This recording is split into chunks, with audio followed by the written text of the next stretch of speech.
তো সকাল সকাল ঘুম থেকে উঠেছে অনেক আগে, উঠে দেখো কি করেছে।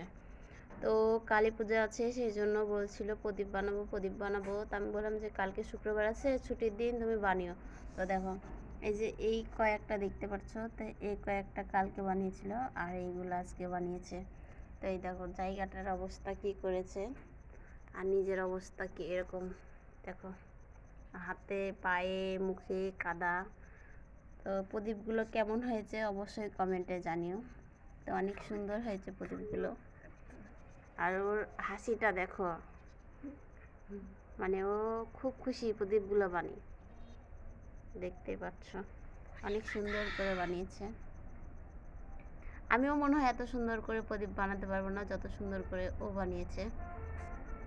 তো দেখতে পাচ্ছ এই যে যেটা সমস্যা সেটা আবার ঠিক করছে। খাওয়া নিয়ে দাওয়া নেই, সকালবেলা উঠে বসে গেছে।